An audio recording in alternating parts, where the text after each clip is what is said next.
Hablar del tema de la Reina del Cielo sin duda es uno de los asuntos más interesantes que están en la Escritura. Aunque es un tema que tiene muchísimos años, muchos, más de lo que podemos imaginar nosotros, lo cierto es de que no mucha gente conoce o entiende la problemática que está alrededor de toda esta entidad y de todo este sistema espiritual. A lo largo de estos años, el Padre nos ha permitido ir aprendiendo. Yo debo reconocer que entender en el Espíritu este tema ha sido uno de los aspectos que nos ha permitido dar saltos a otra dimensión de ministerio, de entendimiento y también de efectividad en las tareas que el Señor nos encomendó como siervos, como hijos, dentro de la iglesia y para el mundo. Es nuestra oración de que a través de este material usted pueda no simplemente conocer un tema nuevo, si es que nunca lo ha escuchado, sino que a pesar de que usted ya lo conozca, pueda recibir una nueva revelación y un nuevo entendimiento de lo que está detrás de este muy tan tremendo sistema espiritual.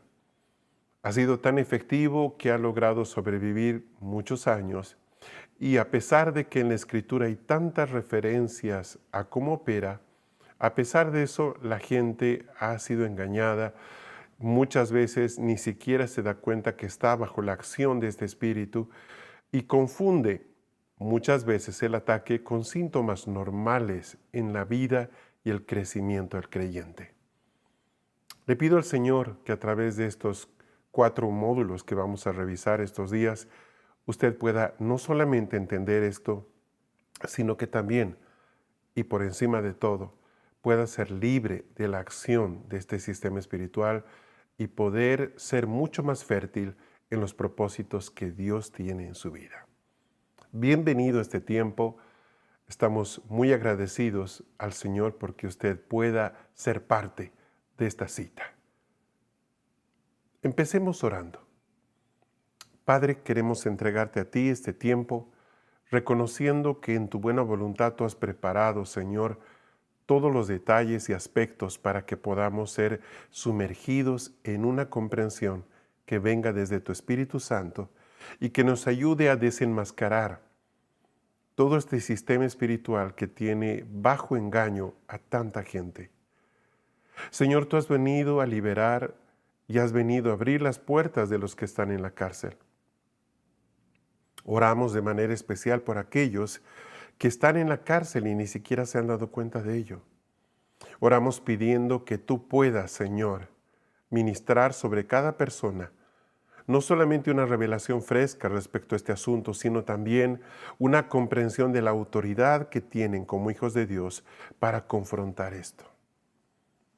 Señor, nos presentamos en favor de tus propósitos sobre las naciones y de manera especial sobre las familias de la tierra, sean estas creyentes o no.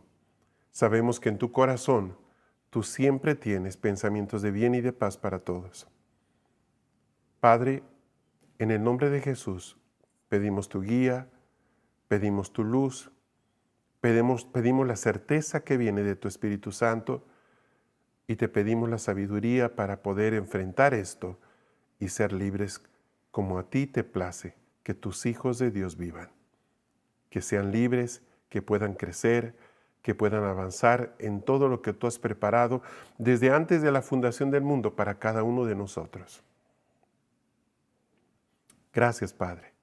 Yo bendigo a cada persona que está haciendo parte de este entrenamiento y bendigo, Señor, tus propósitos sobre las naciones de la tierra. En el nombre de Jesús. Amén. Amén.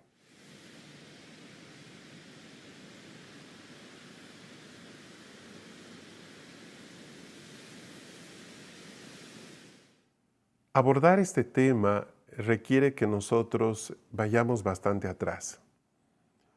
Sin duda, cuando hablamos de la Reina del Cielo, mucha gente tiene la idea de que estamos hablando de la idolatría o de algo conectado con el culto mariano. Sin embargo, esto es mucho más profundo que simplemente eso que acabo de mencionar. Para poder entenderlo, necesitamos revisar un poco más atrás, bastante más atrás. Y a partir de eso, poder tener una comprensión de la dificultad y de la magnitud de todo este sistema.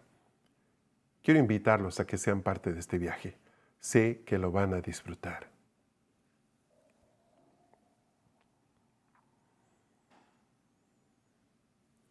Vayamos a los principios, muy atrás. Busquemos retroceder lo más posible para poder ver dónde y cómo empezó todo este tipo de engaño, cómo se tejió. Nosotros conocemos muy bien la descripción que se hace en el libro de Génesis en relación a la creación de todas las cosas. En el libro de Génesis capítulo 1, versículo 1, haciendo referencia a la Biblia textual cuarta edición, podemos leer lo siguiente. En principio, Elohim Aleph Tab creó los cielos y la tierra. En principio, la palabra en hebreo es Reshit. Elohim Aleph Tab creó los cielos, Shamayim, y la tierra, Eretz. Esta creación a la que se hace referencia en este pasaje, podríamos decir que es la creación del cosmos. Describe cómo Dios creó las cosas visibles e invisibles en un tiempo indeterminado, imposible de poder calcular. Dios empezó y terminó su obra creativa. En el Nuevo Testamento nosotros encontramos una declaración maravillosa. Dice en capítulo 1, verso 3 del Evangelio de San Juan. Todo existió por Él, y sin Él nada de cuanto existe existió. En ese sentido, y sumándose esa declaración, el apóstol Pablo en el libro de Colosenses, capítulo 1, versículo 16, dice, porque en Él fueron creadas todas las cosas, en los cielos y en la tierra, las visibles y las invisibles, tronos o dominios o principados o potestades, todas las cosas han sido creadas por Él y para Él. En estos dos pasajes claramente se nos explica de que el agente creador, el que hizo todas las cosas, es nuestro Señor Jesucristo. Juan dice que todo existió por Él. Y Pablo dice en la carta a los Colosenses que tanto las cosas visibles e invisibles fueron creadas en Él. Ahora, abarca en su descripción elementos sumamente interesantes que están descritos como parte de las familias de Dios. Habla de, por ejemplo, principados, potestades, dominios, pero también habla de tronos o autoridades, dependiendo la versión que usted tenga. Va a ver que hay diferentes palabras que pueden reemplazar esas declaraciones. Sin embargo, más allá de cuál sea la más precisa, lo importante es entender de que todas las cosas fueron creadas en nuestro Señor Jesucristo. Entonces, el pasaje de Génesis 1, el que acabamos de leer al empezar, está en total relación con lo que dice Juan y con lo que dice Pablo en el libro de Colosenses. Si seguimos leyendo el texto en Génesis 1:2, continúa el relato, la Biblia textual. Dice, pero la tierra se ha precipitado en caos y vacío, y hubo tinieblas sobre la faz del abismo acuoso, y el espíritu de Elohim se cernía sobre la faz de las aguas. Voy a leer algunas versiones para que podamos comparar esta declaración de la Biblia textual. Dice la Biblia de las Américas, y la tierra estaba sin orden y vacía, y las tinieblas cubrían la superficie del abismo, y el Espíritu de Dios se movía sobre la superficie de las aguas.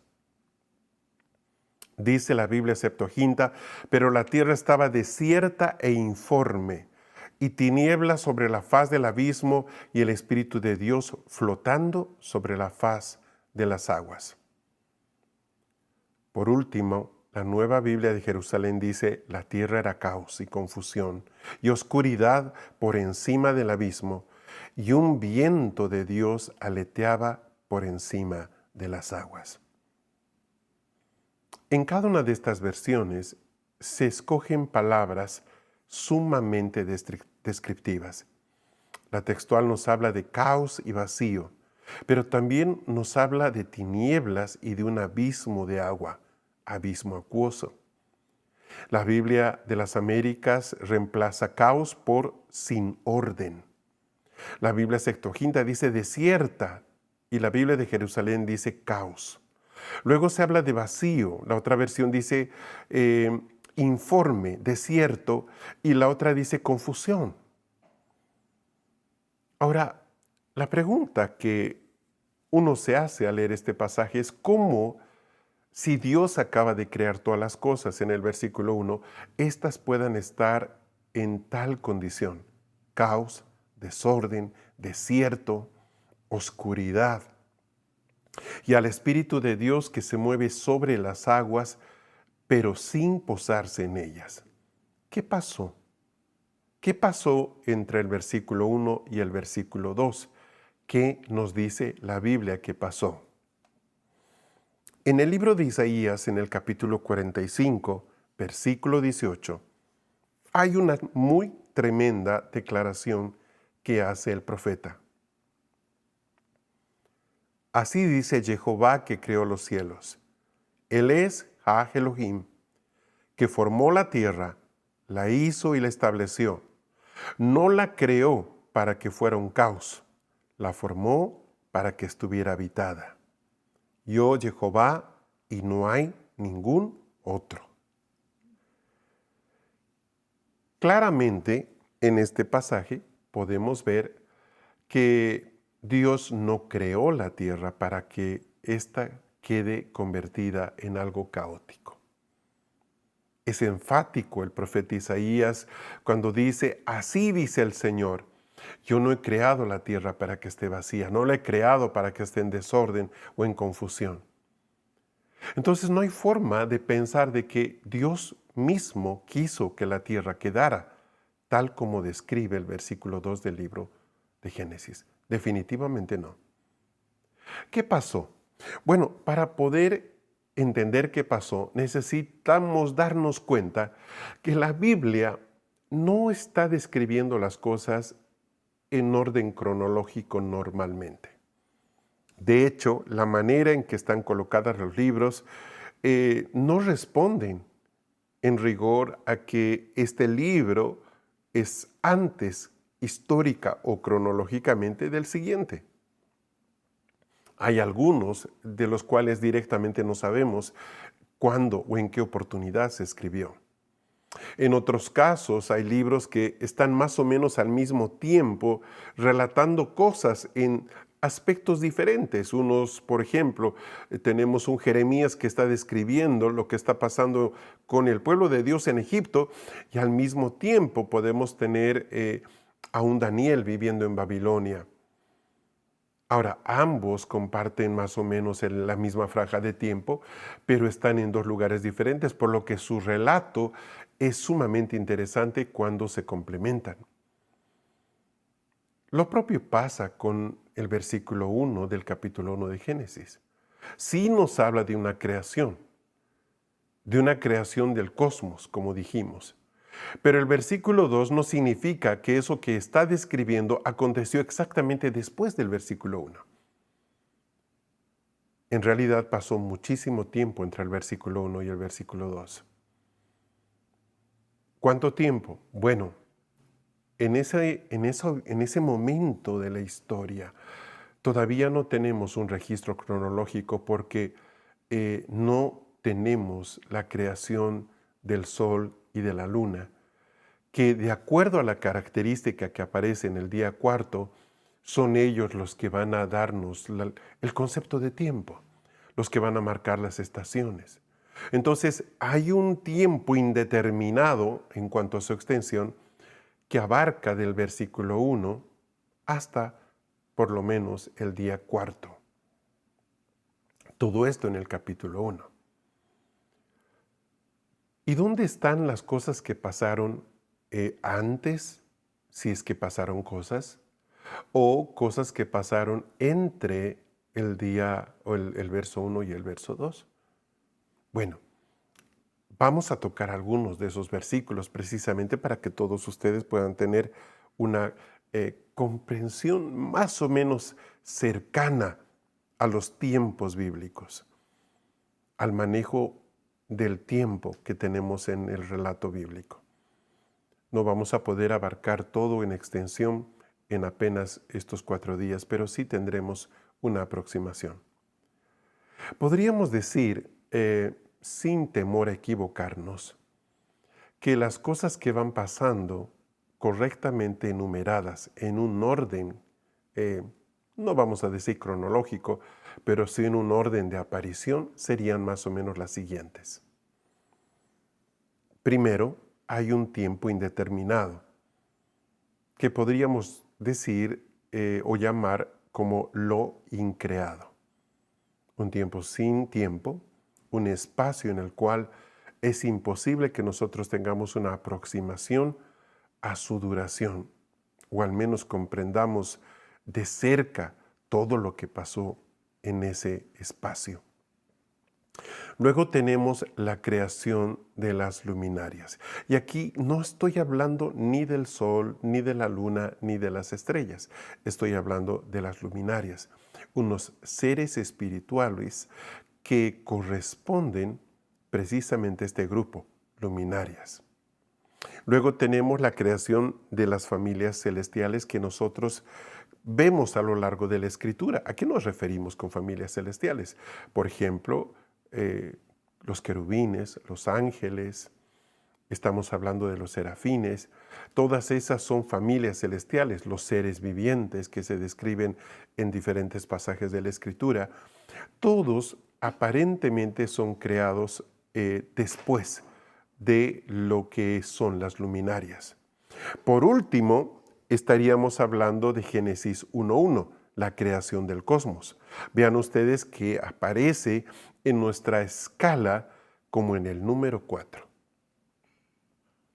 Esta pequeña guía numerada lo que pretende es darle un aproximado a los sucesos en el orden de aparición de los mismos. Ahora, ¿cuánto tiempo hay entre el 2 y el 3? No lo sabemos. ¿O cuánto tiempo hay entre el 3 y el 4? No lo sabemos. Pero, por ejemplo, ¿cómo podemos estar seguros de que lo que está aquí es correcto? Bueno, pues por ejemplo, si leemos el libro de Job, claramente nos dice que cuando Dios estaba creando el cosmos, los ángeles se gozaban al ver todo esto, lo que nos hace pensar de que los ángeles habían sido creados ya antes que el cosmos, de tal manera que ellos pudieran gozarse al ver lo que Dios estaba haciendo. De la misma manera pasa con las luminarias. Vamos a ver que Dios habla de la creación de la luminaria más importante y famosa y de otra seguramente de su familia en un tiempo anterior inclusive a la creación del resto de las familias celestiales. Ahora bien, yo sé que cuando hablamos de todo el espectro profético y del espíritu, intentar hablar de tiempo en los términos humanos, en los que tenemos nosotros, en los que tienen que ver con el hoy, con la hora, con el espacio es difícil. Hasta el día de hoy, muchísima gente no está de acuerdo, por ejemplo, en la fecha exacta en la que Jesús nació y obviamente la fecha que Él murió. Y todo eso, a pesar de tener ayudas en relación a pequeños recursos que nos da, por ejemplo, Lucas, cuando nos habla del gobernador que estaba en su función en ese tiempo, o nos dan una aproximación a ciertos eventos o fechas. A pesar de eso, todavía hay ciertas dudas, cierta imprecisión. Entonces, imagínense cómo podríamos pretender ser exactos en un espacio tan grande de tiempo y con tan pocos elementos para poder ser sumamente precisos. Entonces yo les pido que ese pequeño esquema de 1, 2, 3, 4 simplemente lo tomen como una referencia de la secuencia de eventos. Simplemente eso nos va a ayudar para lo que viene. Empecemos a revisar entonces cuáles fueron las primeras creaciones y cómo se produce la primera rebelión. Voy a empezar con un texto muy interesante que está escrito en la carta de Santiago, en el capítulo 1, versículo 17. Santiago, capítulo 1, versículo 17. Dice: toda buena dádiva y todo don perfecto está descendiendo de lo alto, del Padre de las luces, en el cual no hay cambio ni sombra de variación. Esto describe muy acertadamente la manera en que Dios nos ve. Nos ve a nosotros mismos como luces. Él es el Padre de las luces. De hecho, Jesús dice: ustedes son la luz. Y es que al ser hechos a imagen de Dios, definitivamente cuando se dice o cuando se enseña que Dios es luz, tal como Jesús lo dice, Él quiso que esta característica tan propia de su naturaleza esté presente también en sus hijos. Si usted va a Génesis, va a darse cuenta que después de la situación caótica del versículo 2, lo primero que Dios restaura es la luz. La voz del Señor se va a soltar y va a decir: sea la luz. Y es que la luz es en todos los casos la primera manifestación de que la salvación está llegando. En otro pasaje de la Escritura, por ejemplo, dice tierra de Zabulón y Neftalí, ¿verdad? A los lados del norte, tierra que estaba en oscuridad, luz resplandeció sobre ellos. Y está hablando precisamente acerca del nacimiento como un niño, como un bebé de Jesucristo. Entonces, sea por el Evangelio de Juan, cuando habla de la luz en los primeros versículos del capítulo 1, sea por la descripción que se hace del nacimiento de Jesús en los Evangelios, sea por el reordenamiento del cosmos que empieza con ese sea la luz, vemos que Dios, por su carácter, por su manera de ser, siempre lo primero que hace es restaurar la luz. Y sabe, la creación de todas las cosas no fue una excepción. Lo primero que Dios creó fueron las luminarias. Lo primero. Precisamente porque Dios no va a hacer nada sin que la luz se manifieste en primer lugar. Es muy importante que nosotros reconozcamos la diferencia entre la rebelión y la caída de Lucero, que está descrita en Isaías 14, y la rebelión y la caída de Querubín, Ezequiel capítulo 28. Aunque ambas parecen similares, ocurrieron en tiempos diferentes y con consecuencias diferentes. Ambas entidades crearon dos sistemas diferentes, de los cuales se desprenden otros, como el de la Reina del Cielo y de Querubín. Hablemos un poco acerca de las luminarias entonces. En el libro de Salmos, en el Salmo 110, versículo 3, hay un verso muy revelador. Este es un salmo, por cierto, muy usado porque es un típico salmo mesiánico. Nos habla muchísimo acerca de la manifestación de Cristo como el agente de justicia de parte de Dios.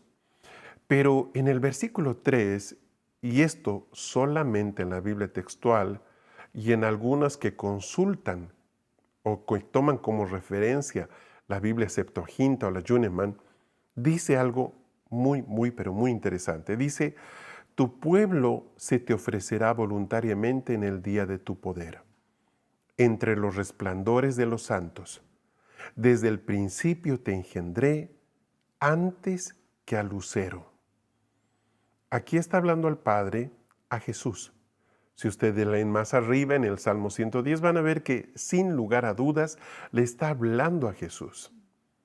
Ahora aquí dice en este verso 3, y repito, Esto está tomado exactamente de la Biblia Septuaginta. Dice, desde el principio te engendré. Le está hablando a Jesús antes que a Lucero. Lucero es un nombre propio. Vamos a ver en un momento un poco más al respecto de esta entidad. El mismo versículo, la Biblia Kadosh dice, contigo está el dominio en el día de tu poder, en el esplendor de tus Kadoshim. Yo te he engendrado del vientre antes del alba. Aquí reemplaza la palabra lucero por alba. ¿De quién están hablando? ¿A quién hacen referencia cuando aquí mencionan al lucero o al alba? ¿Es simplemente un título o es un sustantivo? Pues si usted lee la descripción correcta, es un sustantivo, es un nombre propio. Hay alguien que se llama Lucero. ¿Qué dice la Escritura? Isaías capítulo 14, versículo 12. ¿Cómo caíste de los cielos, oh lucero de la mañana? Tú que das órdenes a todas las naciones, fuiste abatido a la tierra. Vean lo que dice la Biblia Gómez en este mismo versículo. ¿Cómo caíste del cielo, oh Lucifer, hijo de la mañana? Cortado fuiste por tierra, tú que debilitabas las naciones. Y la Biblia Kadosh dice, como Lucifer, hijo de la mañana, ha caído de los cielos. Aquel que mandaba órdenes a todas las naciones es machacado a la tierra. La palabra lucero en el hebreo se lee helel y es un sustantivo masculino. Se puede traducir como lucero en el cielo. Habla de aquella que brilla temprano en la mañana, lucero del amanecer, o prominente en la mañana. La Biblia Vulgata lo traduce como Lucifer, pero también se puede traducir como luna creciente. Ahora, este versículo, el 12, sumado al anterior, está haciendo referencia a un personaje que fue creado antes de todas las cosas. La única persona que está antes que Él es nuestro Señor mismo.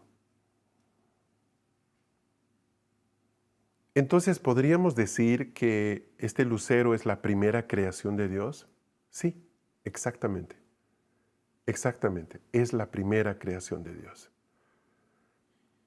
Ahora, no podemos simplemente quedarnos con la idea de que es una sola persona, porque vemos que Dios nunca hace a alguien con la idea de la soledad.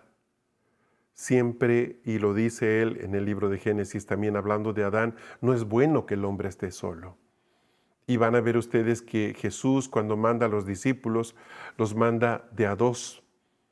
Es que ese es Dios, es la manera de hacerlo. Aún para orar se nos pide que nos pongamos de acuerdo, por lo menos dos, para orar por algo. Entonces, es difícil creer que Lucero haya sido solo una persona. Es decir, sí existió un lucero, sí existe uno, pero probablemente también habían otros tantos. Vamos a ver algunas características de esta criatura y vamos a permitir que inclusive sea esta misma entidad quien se presente hacia nosotros. ¿Les parece? En el libro de Proverbios, capítulo 8, versículo 25 al 28 dice, antes que los montes fueran fundados, antes de los collados, ya estaba engendrada. No había hecho aún la tierra, ni los campos, ni el principio del polvo. Cuando estableció los cielos, allí estaba yo. Cuando trazó el círculo sobre la faz del abismo, cuando afirmó los cielos en lo alto, cuando afirmó las fuentes del abismo. Vean ustedes que aquí está hablando la sabiduría. La sabiduría no es otra no es otro ser, no es otra persona más que este lucero.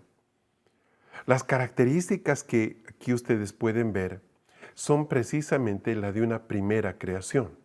Vean ustedes que es antes que los montes, antes de los collados, antes que la tierra, antes aún que el polvo.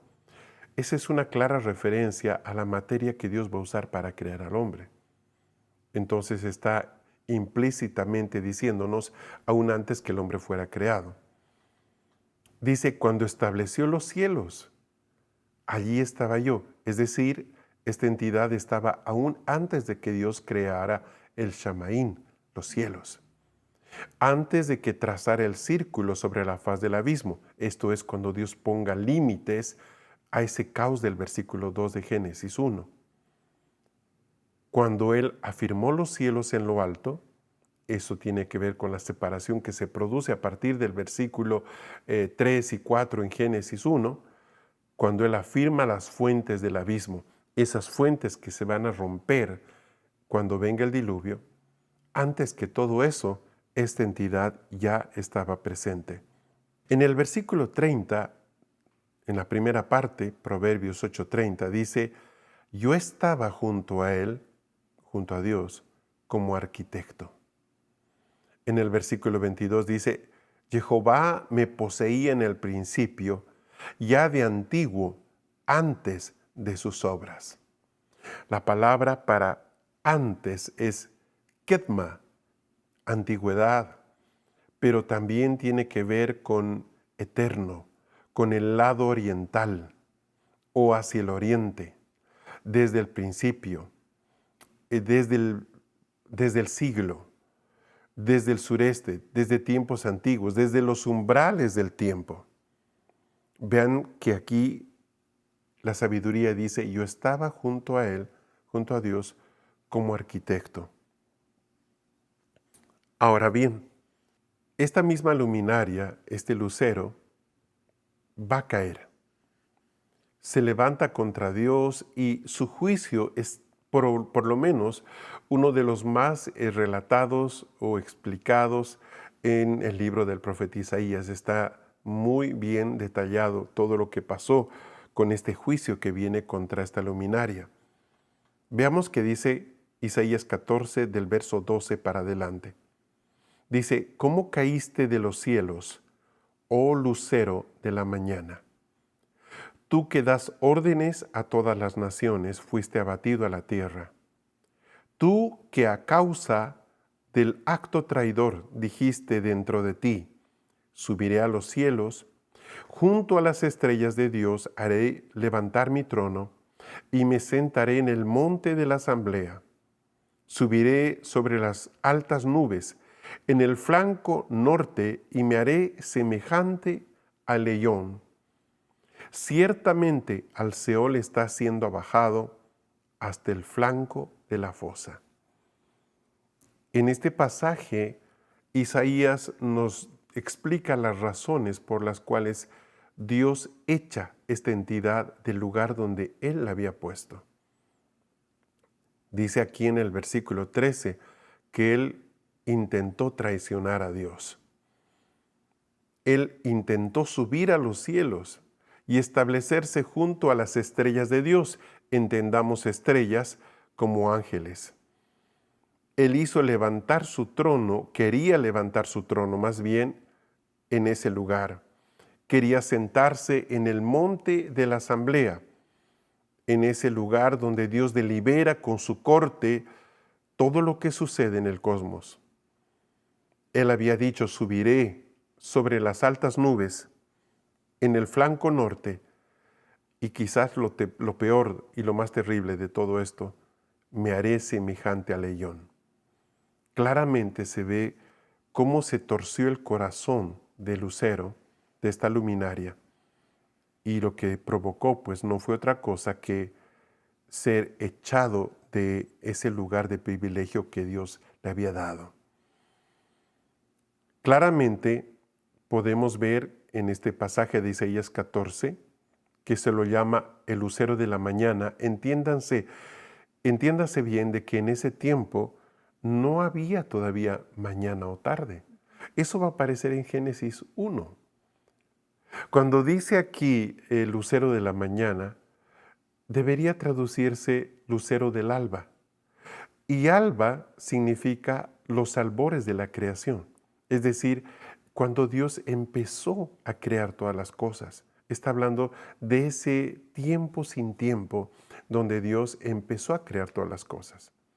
Por eso decimos que este lucero, que en Proverbios se identifica como Sofía, es antes en creación que las otras familias celestiales.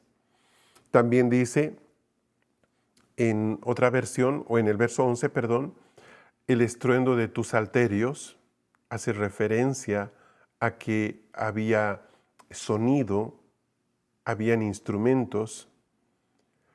La razón por la que va a ser expulsado es por un acto traidor. Quería sentarse en el monte, quería subir a los cielos, quería hacerse semejante a Dios. Pero él es echado al infierno, al Seol, va a descender a los fundamentos de la tierra. En el libro de Proverbios 8:22 dice, Yahweh me hizo como el principio de su senda, la primera de las obras antiguas. Claramente nosotros podemos ver, por un lado, ese cuándo aparece esta entidad espiritual, identificada como lucero, pero que a sí misma se presenta como sabiduría, por un lado. Por otro lado, vemos cuáles son las causas que van a determinar que sea expulsado de esa atmósfera donde Dios originalmente le tenía preparado. Ahora, todo esto va a provocar tremendos desastres posteriormente. La caída de esta entidad va a provocar que otros seres, después de él, caigan también. Veamos un par de versos más antes de entrar al siguiente punto. En Proverbios 24:3 dice, con la sabiduría se edifica una casa, con la prudencia se afirma. Y todos nosotros hemos usado este pasaje para tratar de exhortar a los hermanos a hacer las cosas con cierto criterio de sabiduría, de cuidado, ¿sí? Entonces nosotros podríamos decir, sin lugar a dudas, que al menos hay por lo menos dos tipos de sabiduría. Sí, correcto. Hay un personaje que se identifica como sabiduría, que es una falsa sabiduría, y hay una sabiduría que es parte de los 7 espíritus de Dios, una sabiduría que viene acompañando al Espíritu Santo. De hecho, la Biblia en el Nuevo Testamento va a hablar de una sabiduría que es animal, que es terrenal y que es diabólica. Y está haciendo referencia precisamente a esta entidad, no a la buena sabiduría, no al caminar correctamente, con sabiduría, en el sentido positivo.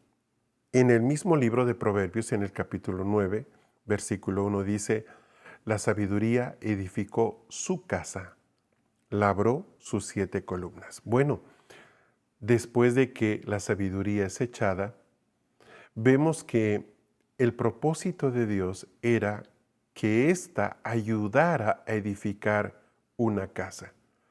¿Cuál casa? ¿Qué casa es la que Dios busca que nosotros construyamos? ¿Un templo? No. Nosotros somos la casa. Nosotros somos la casa que Dios ama. Nos ha creado con características que lo pueden contener. Los cielos de los cielos no pueden, pero sin duda sus hijos creados a su imagen sí. Entonces, ¿qué es lo que Dios quería con esta sabiduría? Permítanme hacer una especulación responsable. Hemos entendido que lo primero que Dios busca crear es luz, pues se llama lucero. Se puede traducir lucero como el que porta luz, es correcto. Pero, ¿por qué crear una entidad? ¿Acaso no era suficiente lo que Dios pudiera hacer con el hombre como para no necesitar de una ayuda externa? Si ustedes leen con cuidado el Antiguo Testamento y llegan al Nuevo Testamento donde se habla, donde Jesús explica acerca del Espíritu Santo, se van a dar cuenta que el Espíritu Santo no podía descender al hombre o sobre el hombre hasta que Jesús resolviera el problema del pecado. Jesús tenía que morir y resucitar para descender como el Espíritu Santo y con el Espíritu Santo. Él es el que nos trae el Espíritu Santo. Y es que nosotros no podíamos recibirlo hasta que Él hiciera la tarea.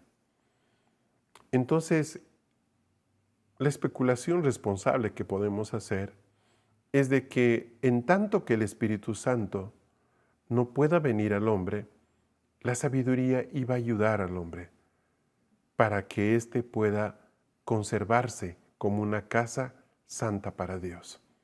Entonces, hay pasajes, por ejemplo, en el libro de Proverbios, hay versículos sumamente inspiradores en relación a ser gente correcta, gente justa, gente que no miente, gente que busca caminar en derecho.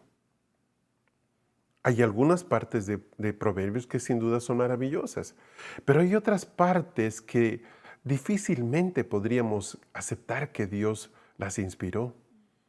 O si las permitió, fue para que pudiéramos ver algo y que se nos revelara realmente un engaño que está escondido detrás de esos pasajes.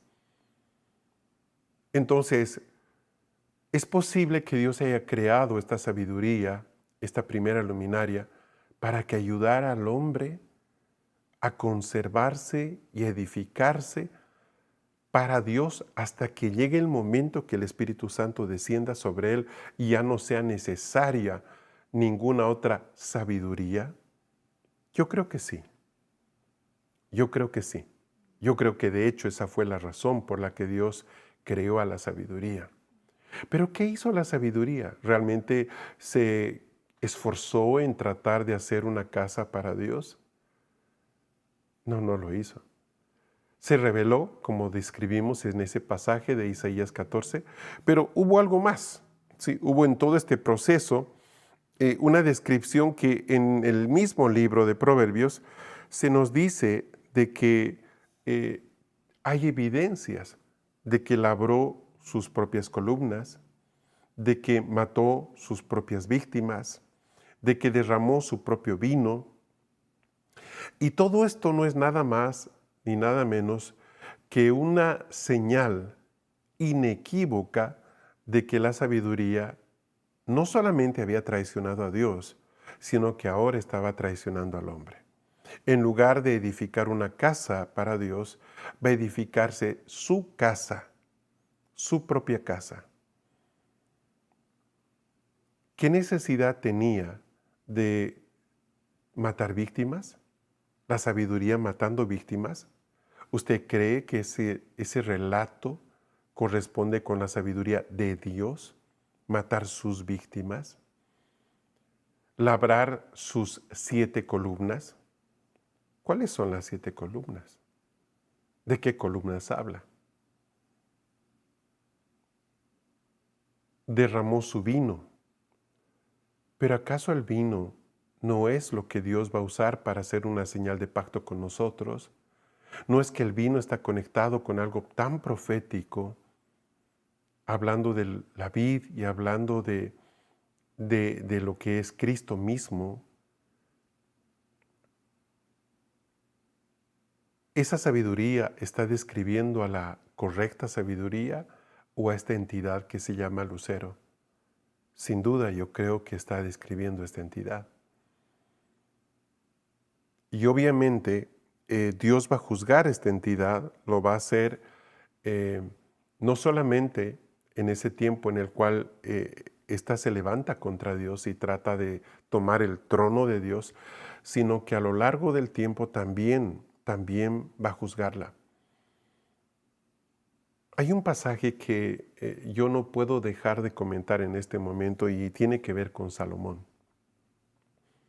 Ustedes saben de que, según el relato de la Escritura, Salomón le pide una sola cosa a Dios y es sabiduría. Y vemos que Dios le concede esa sabiduría. Pero luego, al pasar los años, nosotros vemos a un Salomón no tan sabio. ¿Se dieron cuenta? No solamente se aparta de Dios, sino de que él va a hacer cosas tan pecaminosas que estaban en contra de la propia ley, de forma descarada y reincidente. Va a casarse muchísimas veces, va a tener más de 900 esposas, va a tolerar a los dioses paganos de estas mujeres en Jerusalén. Y va a construir un templo que dista mucho del modelo original que David le dejó. El modelo que David le dejó era un modelo muy parecido al tabernáculo, porque ese fue el modelo que Dios le entregó a Moisés. No había otro. Pero si ustedes ven el templo que hace Salomón, es muy diferente. Tiene toros labrados y tiene columnas con nombres propios, como Joaquín o Boaz. Es un templo que ya no es el que David quería. Era una casa para la sabiduría. Entonces podríamos decir que esta sabiduría que se levantó contra Dios y fue expulsada luego engañó a Salomón, al hombre más sabio, y lo llevó a construirle, o a que él le construyera más bien una casa a esta entidad, una casa que hasta el día de hoy, por ejemplo, es el centro genético de lo que es la masonería. Todo el sistema de la masonería se desprende del templo de Salomón, del sello de Salomón, de las columnas de Salomón. Y no es la masonería una expresión tan clara del pensamiento de la sabiduría caída, de tratar de encontrar a Dios por el conocimiento, cuando la única manera de conectarse con Él es a través de la fe.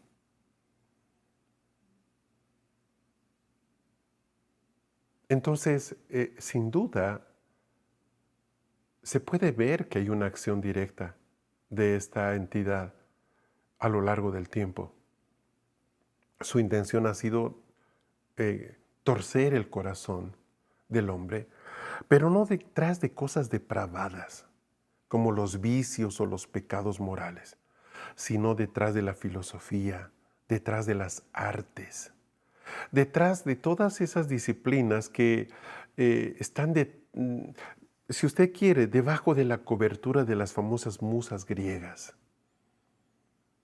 Solo vea usted cómo es de cerca la vida íntima de esos grandes artistas, músicos, pintores, escultores, filósofos. Se parecen mucho a Salomón, ¿no es cierto? Distan mucho en su conducta y comportamiento de una persona que parezca sabia con la sabiduría de Dios. Entonces podríamos decir, cerrando esta primera parte, de que esa luminaria llamada lucero parte de un grupo de luminarias creadas al principio, en el alba de la creación. También abarcaría, por ejemplo, elementos como la música, la poesía, las artes, la arquitectura. De hecho, se identifica en Proverbios como arquitecto. Dios me puso como arquitecto. Y podríamos a través de esto nosotros, simplemente mirando la cultura del mundo, la historia de la civilización, darnos cuenta de que se ha llevado a la gente al camino equivocado por un derrotero que no era el que Dios quería, a través precisamente de cosas horribles, abominables como la idolatría, la hechicería, la lujuria, pero también a través de cosas más, de prácticas más elevadas, más iluminadas, como las artes y aún ciertas formas de ciencia. Claro que sí. Hemos identificado entonces a las luminarias, a esta primera entidad, la que aparece al principio, y hemos podido reconocer su acción. Pero no es la primera en revelarse solamente, también va a provocar que otros seres se revelen. Y obviamente al segundo lo conocemos muy bien. Estamos hablando del querubín. En el libro de Ezequiel capítulo 28, versículo 12 dice lo siguiente: Tú eras el sello de la perfección, lleno de sabiduría y perfecto en hermosura. Aquí no está hablando acerca de la sabiduría o del lucero. Habla de alguien a quien la Biblia identifica como querubín. En ese pasaje, capítulo 28, hay, igual que en el caso de Isaías 14, varias referencias a lo que pasó con este personaje. Dice en el versículo 12: Hijo de hombre, entona endechas sobre el rey de Tiro y dile: Así dice Adonai Jehová, tú eras el sello de la perfección, lleno de sabiduría y acabado de hermosura. En Edén, en el huerto de Elohim estuviste. De toda piedra preciosa era tu vestidura, de cornerina, topacio, jaspe y crisólito, de berilo y ónice, zafiro y carbunclo, de esmeralda y de oro.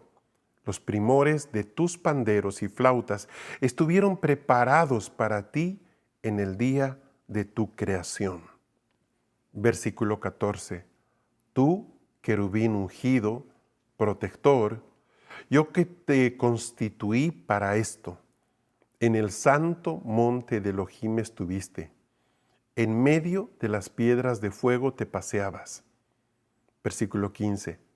Perfecto eras en todos tus caminos, desde el día que fuiste creado hasta que se halló en ti maldad. 16. A causa de la amplitud de tus contrataciones, fuiste lleno de iniquidad y pecaste. Por tanto, yo te degrado del monte de Elohim y te destruyo, oh querubín protector, de en medio de las piedras de fuego. Es una descripción sumamente clara.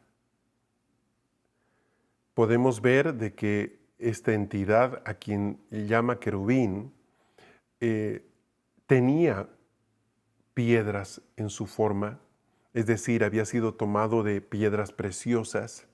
Se mencionan 9 piedras. Es interesante que hay una referencia muy directa al pectoral del sumo sacerdote que tenía 12 piedras. Pero también se habla acerca de otros aspectos. Se habla acerca, por ejemplo, de que era muy perfecto desde que fue creado hasta que se halló maldad en él. También en el verso 16 explica por qué razón pecó. Dice que fue lleno de iniquidad por las contrataciones. Contrataciones, es decir, por hacer negocios, pero ventajistas. Y dice de que él sí estuvo en el monte de Dios. Dice: yo te degrado del monte de Dios. Si ustedes quieren ver con cuidado el versículo 16, por ejemplo, dice: por tanto, yo te degrado del monte de Elohim y te destruyo, querubín protector, de en medio de las piedras de fuego. Comparen eso con el texto que nos hablaba en Isaías 14 acerca de Lucero. Él nunca estuvo en el monte de Dios. Él decía: yo subiré al monte de Dios. Sin embargo, este querubín sí estuvo en el monte de Dios. En el versículo 17 continúo leyendo, dice: a causa de tu hermosura se enalteció tu corazón, a causa de tu esplendor corrompiste tu sabiduría. Yo te arrojo por tierra y delante de los reyes te pondré por espectáculo. Con la amplitud de tus maldades y con la iniquidad de tus contrataciones, profanaste tus santuarios. He aquí, yo hago brotar de ti un fuego para que te consuma, y te reduzco a ceniza sobre la tierra a ojos de todos los que te observan. Claramente aquí podemos ver que Dios lo echa, lo tira a la tierra. Es interesante, dice, delante de los reyes. Entre las preguntas que se me ocurren hacerme es qué reyes, si en ese tiempo todavía el hombre no había sido creado, supuestamente como nosotros entendemos, si es que la creación de Génesis 26, 1:26 del hombre y de la mujer están ahí descritas como sabemos que lo están, pero querubín cayó antes de qué reyes está hablando. Sin duda hay mucho que poder revisar. Dice entonces como resumen esta lámina que ustedes están viendo, versículo 14 se lo llama tú querubín ungido protector.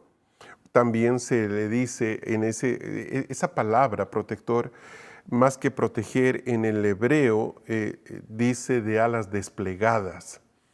Entonces dando a entender de que al desplegar las alas está protegiendo. Habla de los panderos y flautas que estuvieron preparados, pero también en el hebreo da a entenderse que esos instrumentos de percusión y de viento son parte de su propio cuerpo. Luego dice, en el santo monte de Elohim estuviste, el monte de la asamblea donde Dios se reúne con su corte. En Edén, en el huerto de Elohim estuviste, no solamente estuvo en el monte, sino también en el huerto. Luego dice, te degrado del monte de Elohim, ahí está siendo echado, porque corrompió su sabiduría, versículo 17, porque a causa de la iniquidad que viene sobre él por sus contrataciones, ya no puede permanecer ahí, y que él es arrojado por tierra. Igual que en el caso de sabiduría, podemos ver claramente de que se presenta lo que hizo, los hechos, los cargos, y se ve también la consecuencia cuando Dios pesa esos cargos y cómo es echado este personaje fuera de la atmósfera en la cual Dios le había puesto. Hay algunos versos que quisiera revisarlos con ustedes un poco más. Por ejemplo, tenemos el versículo 14, donde decía, tú querubín protector de alas desplegadas, yo te puse allí, estabas en el santo monte de Dios, andabas en medio de las piedras de fuego. Hay mucha riqueza en este versículo. Ahí aparece la palabra querubín, que a diferencia de lucero, que es un nombre propio, querubín es una descripción de su característica, de su cualidad. La palabra es querub y el plural es querubín. Querub está relacionado con un verbo acadio que significa bendecir o alabar o adorar. Recuerden ustedes que también aparecen los querubines en algunas visiones. Por ejemplo, cuando Ezequiel ve a Dios, va a ver querubines. Vamos a ver que aún en el propiciatorio, este altar que era la tapa de la arca de la alianza, están dos querubines con sus alas desplegadas. Tiene sentido de que se hable de protector en relación a esas alas desplegadas porque aparentemente siempre acompañan la presencia de Dios. Y luego tenemos la palabra protector, que es mishmak, que es un sentido de expansión como con alas extendidas, lo que les decía. Y cuando se habla de piedras, ¿verdad? La palabra es eben, que tiene que ver con piedras de cantería, piedras, peña, peso, plomada, roca. Es decir, que hay una relación entre los querubines y las piedras, ¿sí? Algo que en algún momento puede ser interesante mencionar. También en la versión Yuneman de este pasaje dice, desde el día que fuiste creado tú con el querube, te puse en el santo monte de Dios, fuiste hecho en medio de piedras ígneas. Y hay dos notas, ahí está como C y D, dos referencias. La primera dice, acompañado de un querube, tu custodio. Y luego dice, piedras del monte de Dios, que son seres selectos del reino divino, fulgurantes. Esta es una pequeña explicación, ¿sí?, que viene con la versión Yuneman, por la palabra que se utiliza acá. Es interesante que dé a entender de que este personaje, este querubín, estaba acompañado, ¿sí?, de un custodio. ¿Alguien engañó a querubín? ¿Fue sabiduría quien hizo caer a querubín? Yo personalmente creo que sí. En la versión 95 tiene una nota para reforzar esto que acabo de decir. Tú, querubín grande protector, y la nota o la otra traducción es, te dejé al cuidado de un ser alado, dando a entender de que precisamente hubo alguien que tenía la responsabilidad de cuidar este querubín y no lo cuidó correctamente, por lo cual también va a caer. Por último, tenemos un ejemplo más de este versículo. Otra versión dice, un ángel te protegía mientras pisabas piedras de fuego en el monte elegido por Dios. Qué interesante, cuánta variación hay en apenas el versículo 14. Entonces, podríamos decir que aquí, hablando de lucero y querubín, vemos de que el lucero es creado muy al principio, en el alba de la creación, mientras que querubín es creado posteriormente junto con las familias celestiales, de que lucero es una luminaria, mientras querubín es un querubín, tal como dice su nombre general o genérico. Vemos que lucero cae por sí mismo, mientras que querubín es engañado aparentemente por lucero. Vemos de que se mueve lucero en el raquía, esencialmente, mientras que querubín se mueve en la tierra, cae a la tierra. Y nosotros cuando hablamos de lucero nos estamos refiriendo precisamente a la reina del cielo. Quizás una de las muy pocas relaciones iconográficas que tenemos es el de la media luna, que aparece en los pies de muchas vírgenes, de muchas diosas en diferentes culturas. Esa media luna conecta directamente, precisamente con este lucero, ¿sí? Es como un pequeño enlace que hay entre estos dos. Y también hablando, por ejemplo, de ciertas estrellas como Venus o estrellas de 8 puntas que aparecen en muchas figuras arqueológicas, están haciendo referencia precisamente a este lucero. Obviamente, muy conectado a veces con Venus, como la estrella de la mañana, pero ya en el texto podemos ver de que en realidad está hablándose de que es como la primera luz que aparece en ese tiempo en el que Dios está creando las cosas. Es el lucero del alba, por eso, del alba de la creación. Y nosotros tenemos que este querubín, a quien nosotros al final lo vamos a terminar llamándolo diablo o Satanás muchas veces, es precisamente el que es engañado por esta luminaria, y los dos paulatinamente comparten casi el mismo pecado, tratar de compararse con Dios y levantarse contra Él. Van a terminar asociados en esa iniquidad buscando trabajar juntos.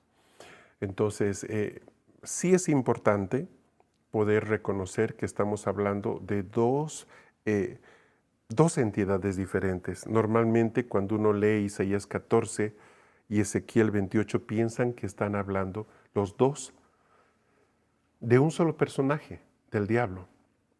Pero ustedes han visto cuánta contradicción hay entre un pasaje y el otro. Como si uno lee con cuidado, ve características en la luminaria que son totalmente distintas a las de querubín. Ahora, si usted va al final de la Biblia, si usted llega al libro de Apocalipsis y usted llega al capítulo 18, va a ver que ahí se describen básicamente 18, 19, dos enemigos, básicamente dos enemigos. La gran ramera, que también la llama Babilonia, y el diablo Satanás. Dos enemigos. ¿Por qué? Porque en principio fueron dos los que se rebelan. Ambos fueron echados en momentos diferentes a la tierra y obviamente ellos han dejado una huella no solamente en la misma corteza terrestre, es decir, que dejaron una huella física porque cayeron. Jesús habló, por ejemplo, del diablo, del segundo personaje que cae, cuando dice, yo vi caer a Satanás como un rayo, obviamente a la tierra. Pero también dejaron una huella en las culturas del hombre, de las sociedades, a través de formas de pensar y de abordar la manera de vida. De alguna forma, vamos a dedicar más tiempo por el tópico que nos reúne, hablar acerca de la sabiduría o la reina del cielo, que en lugar de hablar de querubín, que corresponderá a otro entrenamiento en el tiempo de Dios. ¿Qué pasa después de esto? Después de este terrible caos que se produce con la caída de estos dos personajes.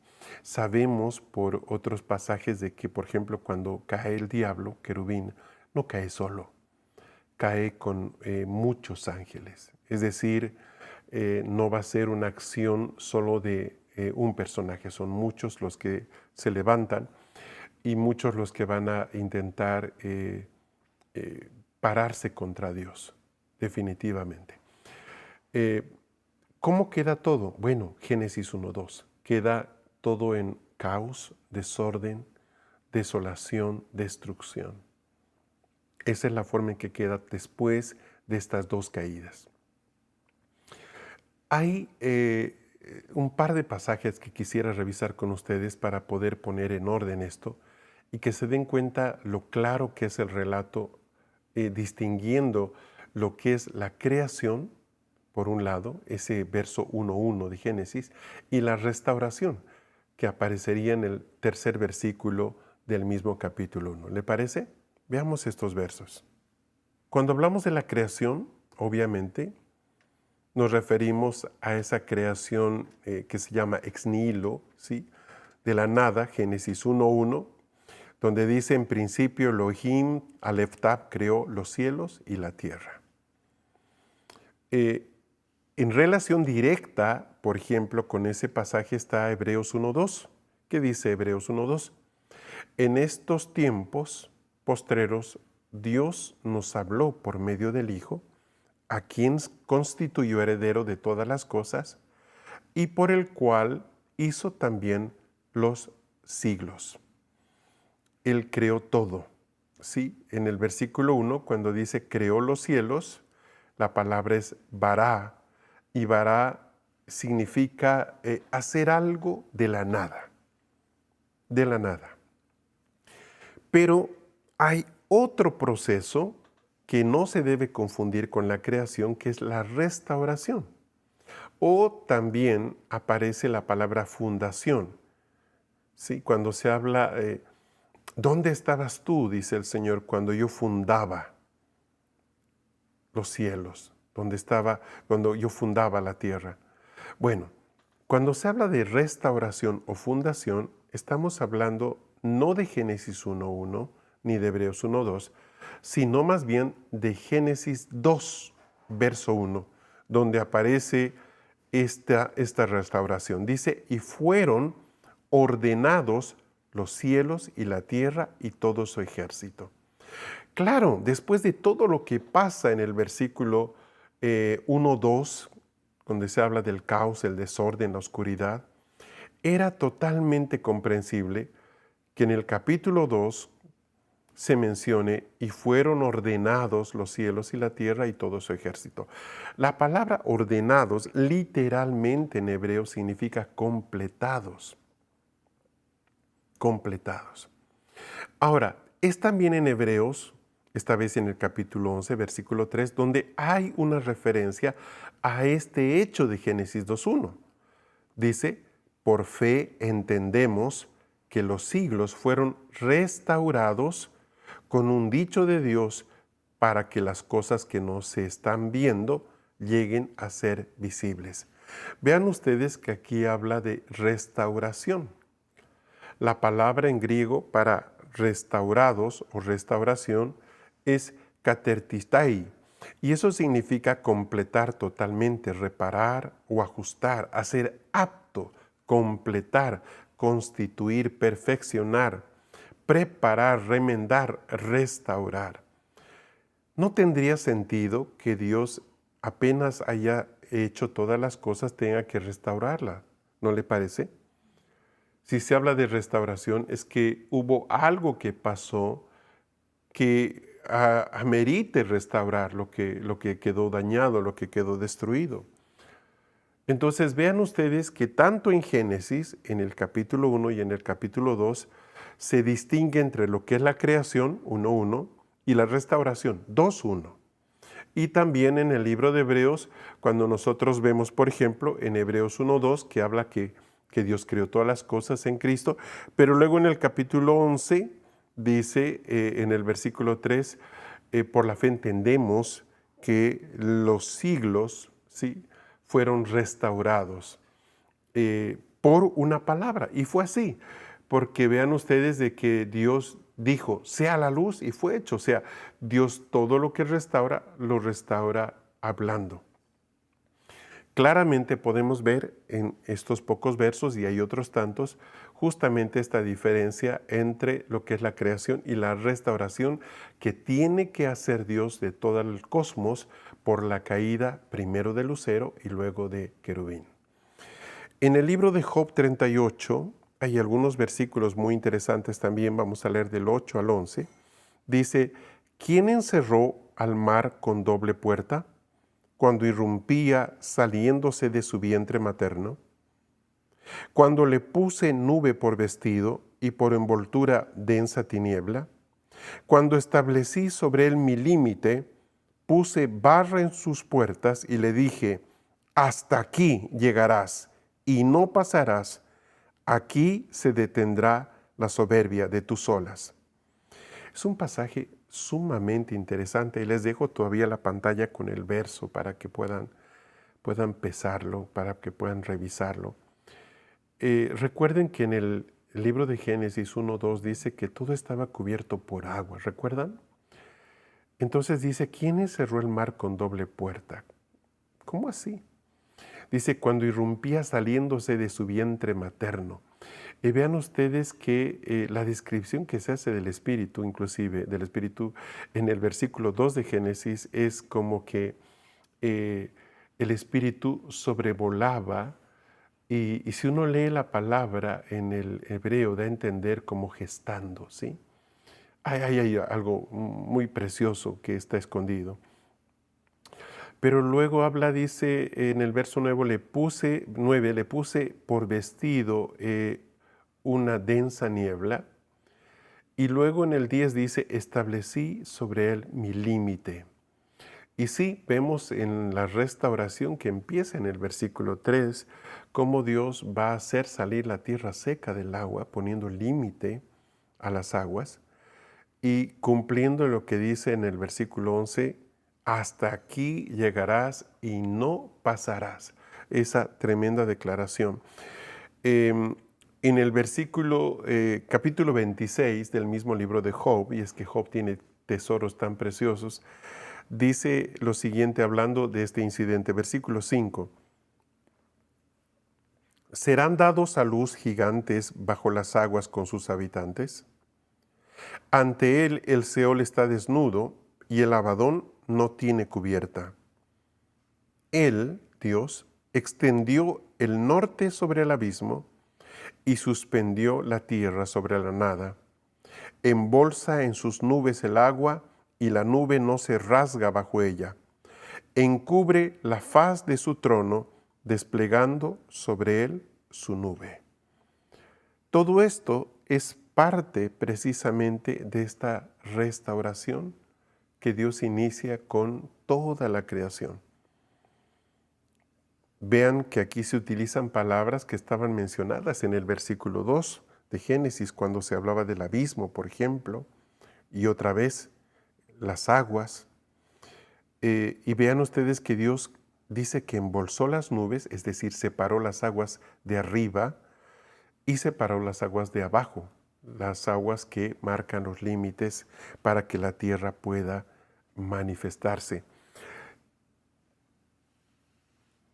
Hay tanta descripción y tanta claridad en lo que nos plantean estos textos que difícilmente podríamos ignorarlos. ¿Sí? Se puede ver cómo se describe ese proceso de restauración que vino como consecuencia de todo el daño que hicieron estas dos grandes rebeliones. Por último, en el capítulo 26 del libro de Job también, versículo 10 al 13 dice: trazó un círculo sobre la faz de las aguas, en el límite de la luz con la tiniebla. Los pilares de los cielos fueron abiertos y ante su reprensión quedan atónitos. Con poder refrenó el mar y con inteligencia hirió de muerte a Cetus. Su espíritu limpió los cielos, su mano mató al dragón apóstata. Todo esto que ustedes ven descrito en Génesis o en Job 26, está haciendo referencia precisamente a este proceso de limpieza, purificación, el cambio del raquía que se produce cuando Dios va a establecer al sol, la luna y las estrellas para que marquen los tiempos. En fin, encontramos que en Job se describe mucho de esas acciones. Ahora, ¿por qué es importante entender este asunto? Básicamente porque si queremos hablar de la Reina del Cielo, tenemos que tener claridad de quién estamos hablando. ¿Sí? ¿Cuándo aparece? ¿Qué características tiene? ¿Cómo podemos reconocer su acción? ¿Cuál es su tarea? ¿Cuál es la manera? ¿Cómo es la manera en la que opera esta entidad? Aquí hemos conectado a la Reina del Cielo con Lucero, con Sofía, con la primera luminaria que se revela contra Dios. Vamos a dedicarle en la siguiente sesión tiempo para explicar un poco más de la manera en que se usurpa esa característica de sabiduría y de luz para poder engañar al hombre. Así como Querubín fue engañado, de la misma manera el hombre ha sido engañado. Y para esto vamos a necesitar hacer también una revisión del pasado y de la historia, no tan extensa como la que tuvimos que hacer hoy, llegando muy atrás, ¿verdad?, en el tiempo, sino básicamente a partir de lo que el Señor nos permita ya ver en tiempo cronológico humano. Sin duda eso va a ser sumamente clarificador para que podamos nosotros entender cómo opera esta entidad y cuál es la manera en la que nosotros podemos confrontar. Simplemente para terminar esta parte, este primer punto grande que hemos tratado con los principios, vamos a ver que Dios es coherente en su revelación y que muchas cosas nosotros las podemos entender por la manera en que Dios juzga las cosas o cómo las ve a lo largo del tiempo. Y yo siempre he dicho que es un error sacar una conclusión de un solo versículo. Básicamente porque podemos nosotros simplemente quedarnos con una interpretación incompleta o errada.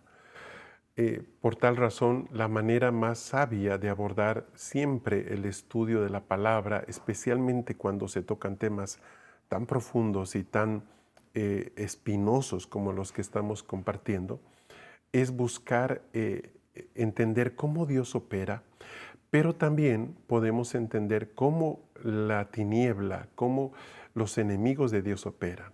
O sea, lo mismo que provocó la caída de Querubín va a ser lo que provoque la caída de Adán. La misma manera encubierta de trabajar de este lucero y esa intención de ser igual a Dios, ser el consejero de Dios, va a hacer que caiga también Adán, caiga Salomón y podamos ver a mucha gente siendo engañada supuestamente por un buen espíritu.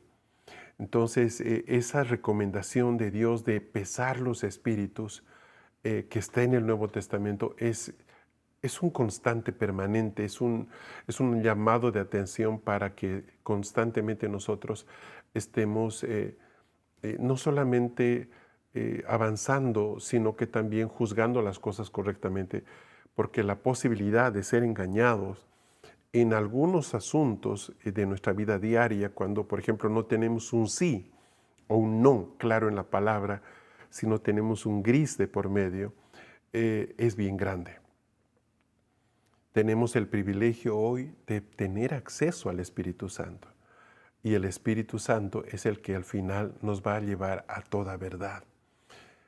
Sea por la palabra, pero esencialmente sea por el Espíritu Santo, que el Señor nos permita abrazar siempre la verdadera sabiduría, la que viene de lo alto, la que desciende del Padre de las luces y la que nos permite con toda seguridad saber que estamos edificando lo que Dios quiere en nuestra vida y en la vida de otras personas con la ayuda de Dios.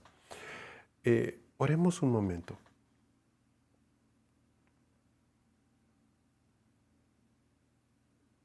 Señor, queremos abrazar con todo nuestro corazón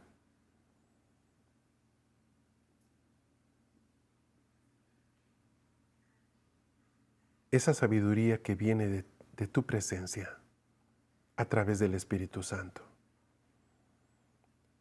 Sabemos que es fácil muchas veces obrar neciamente. Mas tú, Señor, tú has provisto todo para que nosotros no seamos engañados. Tú has enviado tu Espíritu para guiarnos en toda decisión y en toda verdad. Padre, libra nuestra alma del engaño. Señor, si hay personas que han asumido verdades que en realidad son engaños, te queremos pedir en este día que tú les hables, Señor, que tú puedas mostrarles que están equivocados y que a través de tu ayuda ellos puedan encontrar el camino a la verdadera sabiduría que está en Cristo. Señor, gracias porque Él se nos ha sido hecho sabiduría de Dios. Y que hoy día, al tener su persona dentro de nosotros, tenemos acceso a esa sabiduría celestial, a la que verdaderamente viene del trono tuyo, Señor. Padre, ayúdanos a no caer en el engaño de falsas sabidurías. Ayúdanos a ser sensibles a tu voz siempre. Y ayúdanos a entender nuestro llamado personal, para no envidiar o ambicionar el llamado que no es nuestro, para no despertar en nosotros codicia por aquello que no es nuestro, sino saber guardarnos en el lugar y con los dones y las joyas que tú nos has dado para nuestro propio crecimiento y para la bendición de todos los que están alrededor de nosotros. Gracias, Padre, porque tú eres bueno y porque todas las cosas tú las haces perfectas. Te bendecimos en este día, Señor. En el nombre de Jesús. Amén. Mis hermanos, gracias por compartir este tiempo con nosotros. No se pierda la segunda parte, donde ya podremos entrar más en el terreno propiamente de la Reina del Cielo y lo que queremos exponer a través de este entrenamiento. Dios los bendiga grandemente. Nos vemos mañana.